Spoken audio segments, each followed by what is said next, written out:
Hi everyone, welcome back. Today I'm very excited because I'm going to interview for a second time Professor K Ray Chaudhuri, who, as many of my listeners will know, is a consultant neurologist, professor of neurology and movement disorders. And he has a special interest in Parkinson's disease. And I think we all know that.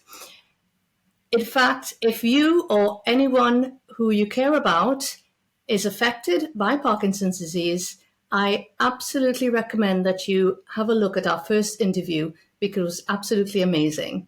And in fact, it's the response to that interview that has inspired me to invite him back onto the show today to discuss a bit more because so many people have said that they wanted to hear more from this doctor.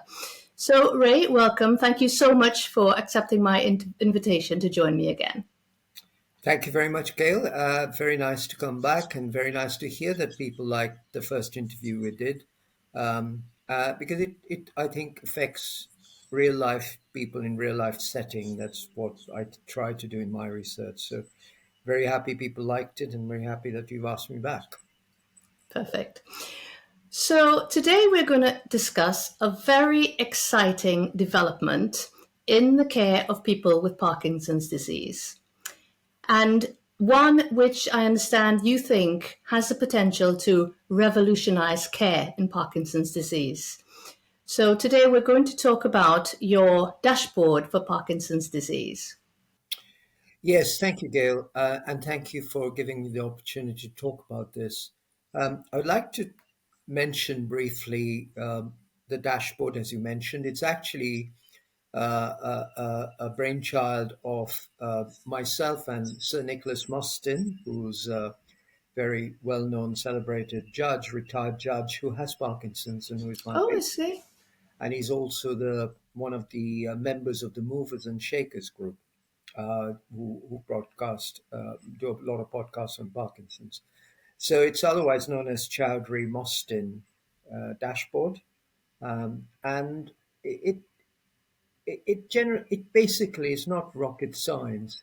It just talks about day-to-day care of Parkinson's, but sadly, a lot of which is not done in the clinic, not just in general clinics, in specialist clinics, but also what we found out in a survey almost globally.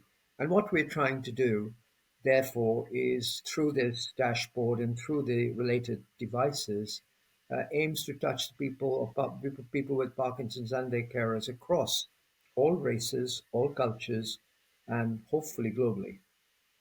So that's what Well, it's at. okay, so that's really impressive. And what do you think? So we'll get into the dashboard later, and I'm sure everyone who's listening to this interview will be keen to find out about it. Can you tell me what was the unmet need that occurred to you both that inspired you to devise this special dashboard?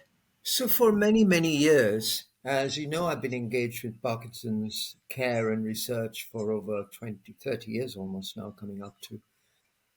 Firstly, I heard from patients and carers that in many consultations, this is going back to when we started, many non-movement problems are never listened to or even asked about. And these are problems, let's say, such as depression, anxiety, pain, sleep disorders, getting up at night to pass urine, dribbling of saliva, apathy when you've lost interest in what you used to like, sexual Yeah. dysfunction, and many more. So that led first for me to develop the first ever tools to measure these non-movement symptoms, which we call non-motor symptoms. But staying on the same line, it also became very apparent that many other symptoms of Parkinson's, which are really integral to care and wellness, are not being addressed in the clinic, not at a primary care level, not at a secondary care level, not even at a tertiary care level. Um, what are these? So, for instance, simple instructions like most people with Parkinson's would end up taking levodopa medications. It's the standard we've used since 1960s. It's still our best drug. Very often we'll have a patient coming to us and saying, "Doctor, my tablet's not working very well. Previously it used to work within 20 minutes. Now it doesn't work sometimes at all, or sometimes it takes 40 minutes to start working." And the not automatic response often to that is to take tablets more frequently. But that's not the case. Usually, people should be told how to take the levodopa tablets. Like it should be Yes. taken on an empty stomach. There should be absolutely no protein for about 30 to 40 minutes after the intake. And no protein meaning no dairy, no nuts, and no other protein meal. Because if you have protein sitting in your stomach, it will bind to the levodopa and it stops it from going into the jejunum from where it's normally absorbed. So by a simple process, by advising that, you can help the patient's absorption of levodopa and thereby their response to the drug. But it's surprising very often how they're not told. This particular patient was having a nice cafe latte after he took his levodopa. As a result, none of it was being absorbed. So when I said what you need to really stop that, it doesn't mean you can't have dairy, you can't have your beautiful cheese or your you know Leicestershire, the red, the whatever, but you can, but just give it a gap, allowing the tablet to be absorbed. Take a vitamin C tablet. Vitamin C is a cofactor for levodopa absorption. Once a day, you can buy it over the counter. Get your Helicobacter pylori checked. It's a very simple check GPs can do. This bacteria lives in the stomach of people with Parkinson, and if active, it might stop people from absorbing levodopa. People get bloating, indigestion, heartburn, all of these symptoms. 2 weeks or 10 days antibiotic treatment will get rid of that. So that advice was not coming. So that came in addition to the non-movement problem. Also, Yes. another really worrying thing I saw, two worrying things. One was the fact that many people with Parkinson's were on certain types of drugs, particular dopamine agonists, when that it was clear that those drugs were making them very sleepy to the extent that they might even have what we call a narcoleptic phenomenon, when you can suddenly doze off. And even more worryingly, some of those people were driving and some were Wow. going for swimming alone. So it needed to be recognized because, again, you can recognize in the clinic, we as doctors can recognize in the clinic the subgroup of people with Parkinson's who are very sensitive to these dopamine agonists. I say that agonists such as pramipexole, such as ropinirole. If you recognize that, A, you will not give these drugs to those particular groups of people, Yeah. and B, you should not be asking them to drive alone or drive or go swimming alone or go into high altitude alone, etc. Like we operate precautions for dangerous machinery in some people, Yep. for instance. And the third point came that I was recently saw a person who's been doing very well with Parkinson's, but she had a fall while playing tennis and fractured her wrist. Now, I think that fracture was preventable because we know 1 in 5 men and 2 in 4 women over the age of 50 with Parkinson's have osteoporosis. We know that. That's established fact. As a doctor, both as a neurologist or as a GP, it's our duty to screen everybody over the age of 50 with Parkinson's for bone density and osteoporosis. And if you find low density, prevent use preventive osteoporosis treatment or osteopenia treatment. Better still, provide vitamin D with vitamin D monitoring and calcium monitoring. Yeah. It would be surprising to see when we ran a global study very recently, last year actually, we saw less than 20% of clinics ever address these things. So as a result, we don't really know how many people with Parkinson's ended up with road traffic accidents, how many people with Parkinson's have had fractures by falling, which could have been prevented. Yes. And additionally, there is another element, which is some drugs, for instance, some of the drugs that are used for drooling of saliva in Parkinson. In a subset of Parkinson's, not in all, but in a subset, can worsen your memory. And they should not be used in that subset, just like these dopamine agonists should not be used in those sleepy group. But they're being, Yeah. so we don't even know that what is the proportion of people where we are unwantedly or unknowingly perhaps making people's memory worse by providing drugs for another indication when you can easily check it. So, those are the additional elements that came in addition to the whole, array of non-movement problem that is. Yes. But importantly, these are very preventable issues and manageable issues, which I think we should all be doing. And that's what the Chaudhuri Mostyn dashboard aims to do. It really allows people, the doctors, to have a checklist or a toolkit. Don't forget this, don't forget this. Have you advised? Have you advised? Are you sure you're giving pramipexole to a patient who might have a narcoleptic phenotype or subtype? Mm-hmm. Checked for osteoporosis, the patient is over 50 years of age, and so on. So it's a toolkit for the doctor, but more importantly, what we are also trying is to get a report for the patient. The patients also have it, and they take it to the doctors and say, "Doc, I want these things to be checked. I want my Helicobacter pylori to be checked. I want I want also my bones to be checked, and importantly, vision too. Oral health, another thing, because we recommend once a year oral health. Gum health is very important for Parkinson's. It's easily done. So they're not rocket science, as we say, as we see, but it's important in relation to the holistic care and overall wellness of people, because otherwise, if you have a fracture, if you have have one of those sleep episodes, if your tablets are not being absorbed, it affects your overall care, Yeah. the quality of life. Yeah, and it's really appreciated by patients as well. And I give you that example, what you've just said.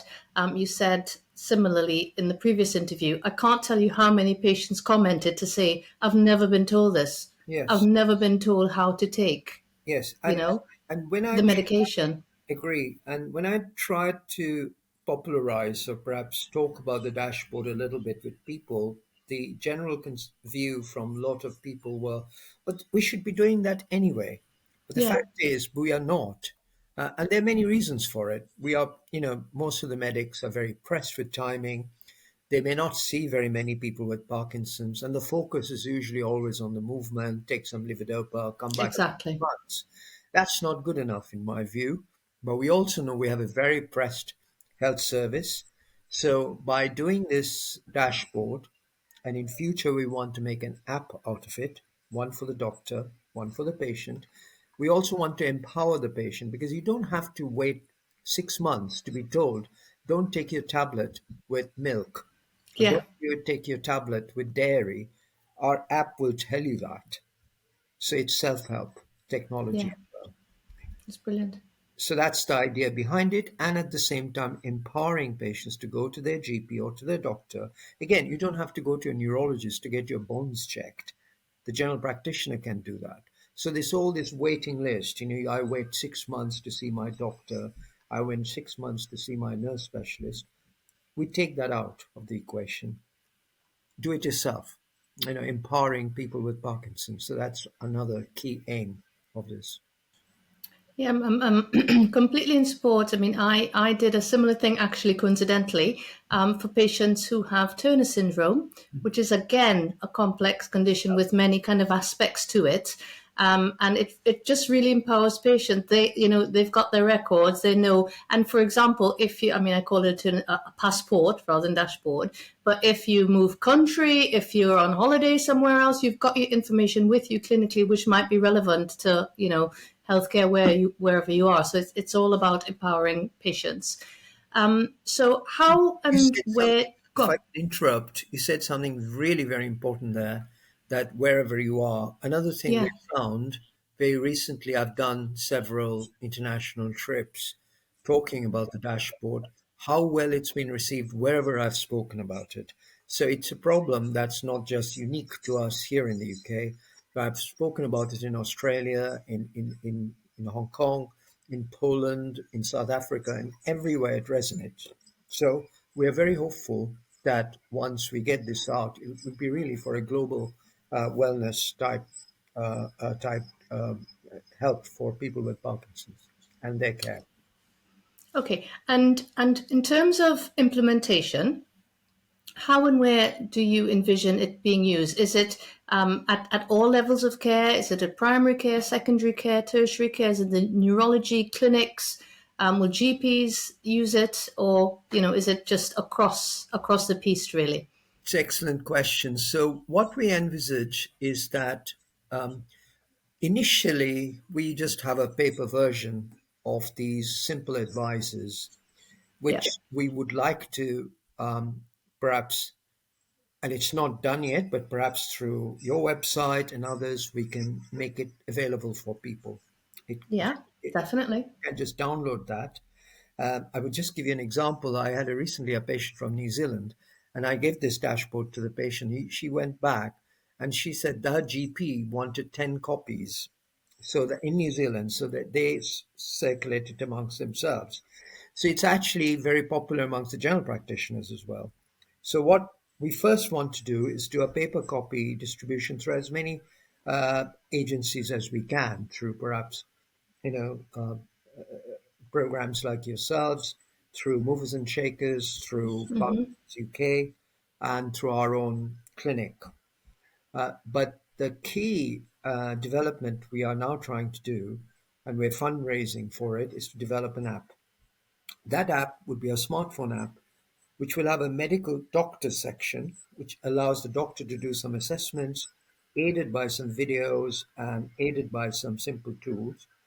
That would probably be used more by specialists because it involves Yeah, Parkinson's scales like Honeyar stage, non-motor questionnaire, etc. On the other side, there'll be a patient section that is can be used by any patient, and that will give the full dashboard, which is now in the paper format. Not just that, once the patient completes it, it will generate a small report, which then goes to the doctor as well. fantastic. So that these essentials, and we've called them the vitals, and there are five of them in the dashboard, that these five vitals are not missed. So the first vital is movement related. That's measured by this 1 stage, which the doctors do. The second one is non-movement symptoms. It's a standard questionnaire which can be downloaded from very many sources, including Parkinson's UK. The third vital is gut, vision, and oral health. Gut being the use of for instance, the Helicobacter pylori testing, uh, Yeah, the dairy advice with levodopa, but also I forgot to mention probiotic.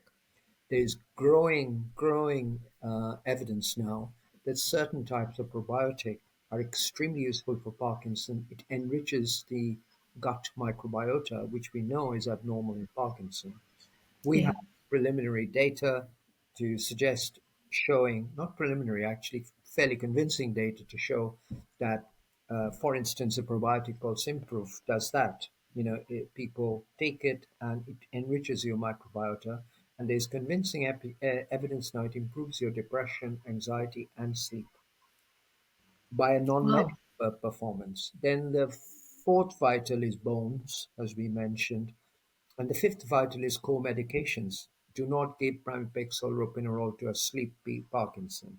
Do not use anticholinergic drugs if you have already a memory issue, and anticholinergic drugs are used for bladder problems or drooling in Parkinson.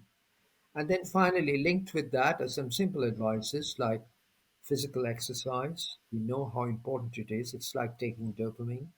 So we provide at least a minimum of 150 minutes a week and 2 liters of water a day because that helps with avoids constipation. And yeah, thirdly, 6 to 8 hours of sleep because it stimulates the lymphatic system in the brain and gets rid of a lot of the waste products such as amyloid. So poor sleep as we get older in Parkinson is directly linked to cognitive issues and dementia. So you can again take proactive steps to combat that. So all of this will go into the patient section. They are therefore empowered themselves to do certain steps, like you can do the sleep yourself, you can do the water yourself, Yep. do the exercise yourself, you can do the dietary advice yourself, you can take it yourself to the GP, say, I want my Helicobacter pylori checked, I want a probiotic, and I want my bones to be done. You don't have to wait 6 months for a neurologist to tell you that, or a nurse specialist to tell you that. These things must be done, and I think they're as essential for Parkinson's care as giving somebody take levodopa or other dopamine medications and asking him to come back in 6 months and then ask, how are you doing? Okay, let's increase the tablet by one. It's just, that's not modern treatment, in my view. And so you've mentioned you've been all over the world speaking about it, and everyone's interested in it. I'm interested because it's news to me, but I'm fascinated by it. Is it currently in use, or is it still being developed? Where are we in that process? So the leaflet summarizing those simple advices is already in use, uh, Okay. and can be made available. And for instance, I'll send you one. You can then people can presumably access through you. But there Yeah. are other avenues also. But the main development would be the app, which is currently being developed, and we envisage that it should be done by about March, April time. Perfect. Wow, that's great. That's a great timeline. And if anyone's interested, I will put the leaflets on my website, the link of which I'll put in the show notes. And please comment. Let us know what your thoughts are about this, because I'm sure Professor Chowdhury will be very interested to hear about it. And speaking of that, medicine is changing, isn't it? In that we are very keen on having medicine for patients, by patients, in terms of letting patients' involvement is really big in creation of anything like this. Can you tell me, were patients or patient groups involved in devising, in creating, in having input to this dashboard? So it's a very important question you asked. Firstly, the entire dashboard idea was based on patient feedback. So I took, Fantastic. and that's what I like to do. I listen to patients rather than develop my own idea of research. And we have expert patient groups. I've spoken to many other people with Parkinson's, not just here, but internationally. I'm quite connected. So the key development was meant through patient feedback entirely. But not just that. We've just now finished another global study. In that particular study, we used we in that particular study we called it the stepped care study. It's led by my colleague Carolina from Poland and myself. In that particular study, we looked at 18 countries, patients from all of these countries, and the doctors, and we asked them, what do you think about this, doing this in the clinic? So we provided them with the five vitals, and are you doing this? So we found, much to our surprise, that or more than 80% are not doing it. And the patients, 99% of the patients endorsed, and they felt that this was entirely appropriate to be done. And they also felt this is important to understand their own conditions. It Yeah. empowers them to do things and not be dependent. And the doctors also actually agreed. I thought there'll be a divergence there, but over 90% of the doctors felt that this will enhance their clinical practice and this is something that needs to be done. That work, called the stepped care validation, was presented in an international meeting, our society meeting in September, and will be Yeah. published soon. So the answer to your question is the whole project is really driven by what our patients wanted.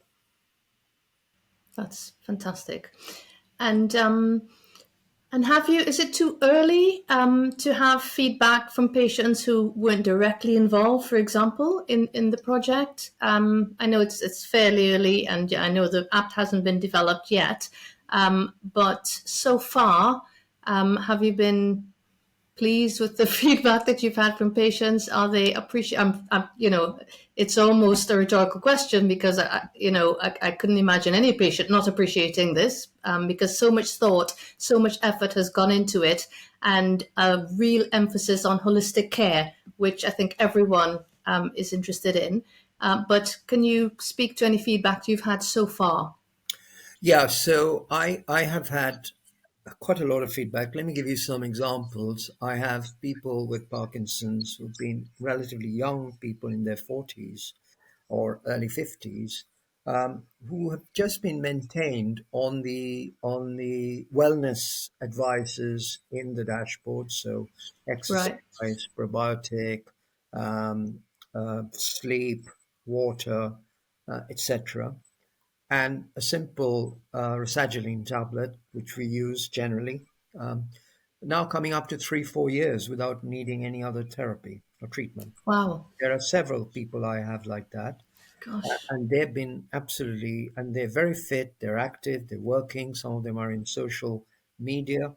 I've also had other people who've embraced this as part of their care and have come back to me and say how much better they feel for that, and also how better their levodopa is working because they're following these very simple advices of diet.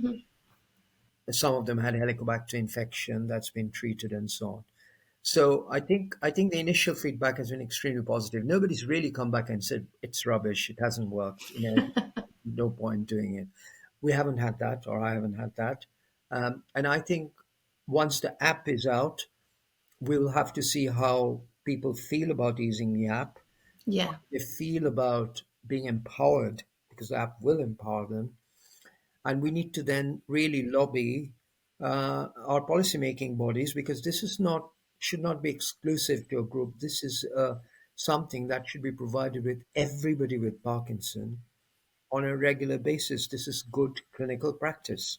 Absolutely. Absolutely.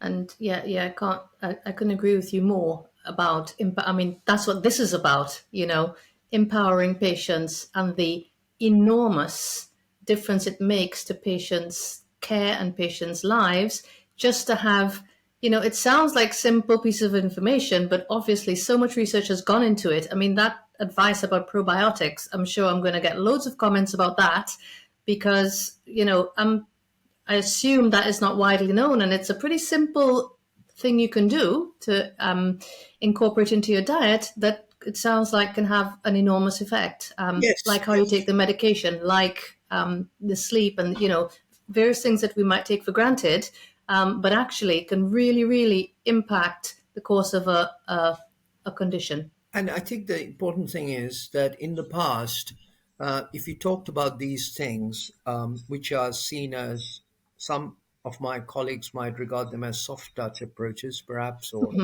not solid evidence based, but that's gone. There is evidence base in everything I'm saying. There's clear and quite compelling evidence about sleep and its benefit in Parkinson. There is very good evidence of how our microbiota gut is changed and how probiotics can enrich it. And there is now a clinical trial demonstrating its beneficial effect on just not on this non-movement problem, but also on constipation.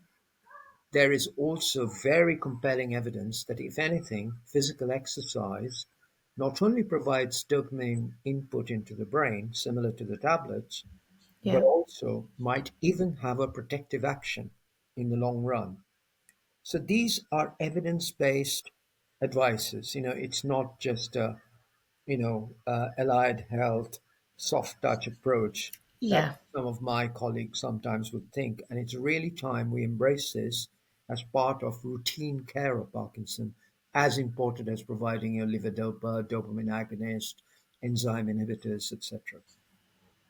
That's fantastic. And people have the ability to do it, as you said, do it for themselves. If they know what to do, then they don't have to wait for anyone. They Exactly, can just make those lifestyle changes. exactly right.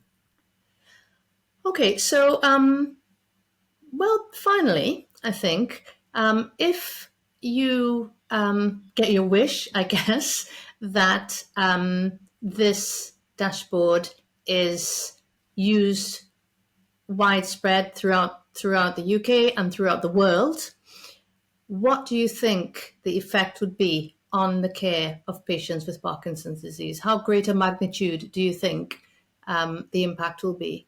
It's a fantastic question, and it's something data that we'd very much like to collect because in most things, it's important to get evidence to back your, particularly as a clinical scientist, I'm quite interested in that. So we Yeah. would like to collect a data on what we call healthcare resource utilization. So once people have used this app or even the dashboard booklet, the leaflet, we would like to see whether their rates of hospitalization, seeing the general practitioner, having rates of fractures, effects of levodopa, any issues with driving and falling asleep, etc. These are countable things have gone down. That Yeah. would require a large study. We can do it in a more small level locally first and probably then Hmm. globally, because that's when we have that data, that's when we can take it to organizations such as World Health Organization, perhaps, because here is the data, here is the device, the app, here is the leaflet we developed, and this is the impact on our people with Parkinson. Yeah. Amazing. Yeah, that'd be fantastic. Okay, well, all it remains is for me to say thank you again for joining me, and just to remind everyone who's listening, if you've listened to this podcast and you've reached this point of the podcast, it means that you are very interested in the care of patients with Parkinson's disease. And I just want to reiterate, please look at the original into the first interview. I'm going to put it to follow on this one. So click on the link after this interview, because the information is absolutely phenomenal, and the feedback, and I know that because of the feedback that we've had from patients, from nearly 70,000 of you have downloaded and watched, and hundreds have fed back to say that it is the best information they have seen on Parkinson's disease. So please, I really, really encourage you to view it and share it among others who you think might benefit from it, because this is what it's all about. I will put a link to the information and advice on my website, the link of which will be below in the show notes. And please tell us your experiences, give us your comments, because I certainly love to read them, because it's good to know that what you're doing is making a positive impact, and that's why we do it. And I'm sure Professor Chaudhuri would love to hear your thoughts as well. Um, and hopefully we might have him back, if you will, if you will agree, when the app is live. But again, Ray, thank you so much for everything you have done for decades for patients with Parkinson's disease. Thank you so much as well for taking time out of you have such a busy schedule to come on to my show again, to again just spread more knowledge to patients, to empower them and to educate them. Thank you so much. Yeah, I think, Gail, thank you for having me. And I would really like to thank, however, all our patients who make Yeah, this possible. Without the patient's views and input, and particularly notable people such as Sir Nicholas Mostyn, who has been instrumental in developing this with me, but he carries with him a large body of patient voices, just like what you're saying. And also, any feedback on it through you and through the listeners, I'd be very happy to hear. And obviously, this is an initiation. I'm sure there can be many improvements that can be made as time goes yeah. by. And my team, I would like to acknowledge also Dr. Kit Wu, who worked with me on this, and the King's College charity, who's helped us a little bit on this to develop it. And we'd very much like it to be brought to all our people with Parkinson's as soon as possible. Great, fantastic. So look at it as an opportunity, listeners, that if you want to add anything, if you want to, it's still in progress, and Professor Chowdhury listens to patients, it's obvious. So please let us know your thoughts. Let us know if there's anything that you'd like to see in it, or just let us know your feedback. Again, thank you for listening. Professor Chowdhury, Ray, thank you so much for joining me, and thank you so much. Thank you very much. Thanks for having me. Okay, thank you.